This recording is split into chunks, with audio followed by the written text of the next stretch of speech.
Pessoal, continuando com o nosso conteúdo, hoje é ver os efeitos coligativos ou propriedades coligativas, tá?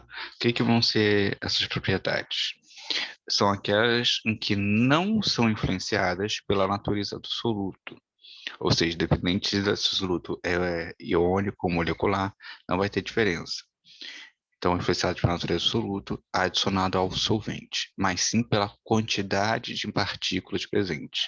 Então, todos eles dependem da quantidade de partículas que a gente tem ali, tá? De soluto, em relação ao solvente. Como é que eles podem ser? Tipos. As propriedades coligativas das soluções são aquelas que não dependem da natureza do soluto, e sim da sua estrutura. Então, a gente vai ter a concentração, que é o número de partículas dissolvidas do soluto, e vou ter quatro propriedades, que vai ser a tonometria, a ebuliometria, a criometria e a osmose, tá? Você também pode ver por outros nomes, tá?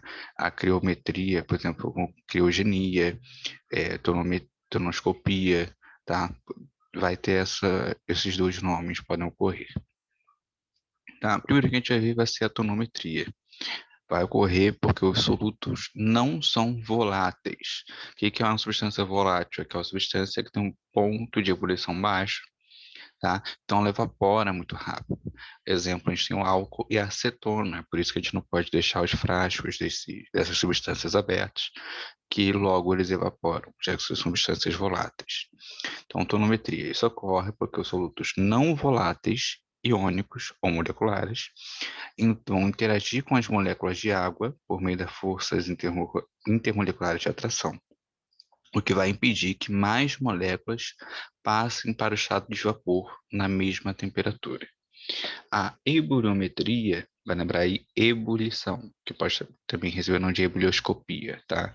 Essa propriedade pode ser vista quando estamos fazendo, por exemplo, café.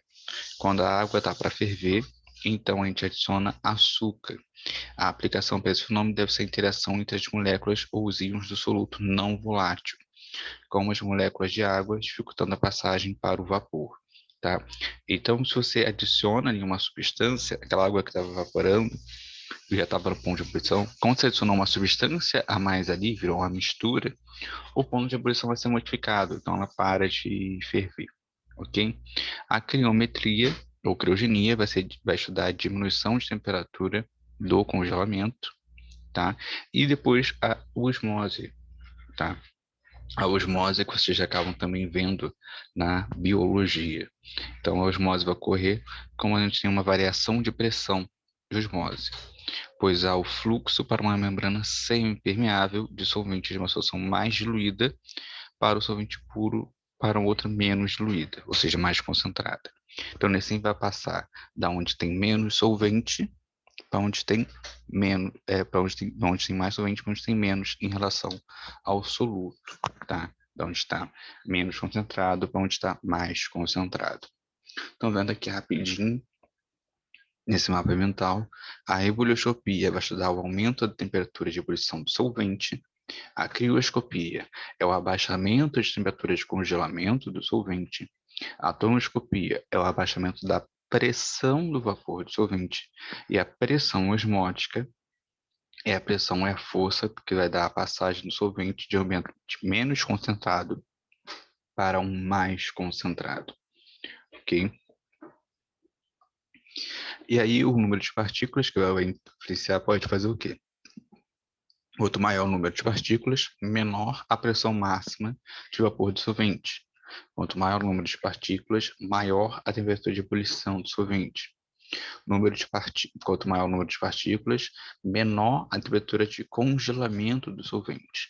E quanto maior o número de partículas, maior vai ser a pressão osmótica do solvente. Tá? Então, assim, a gente conclui os estudos dessas propriedades.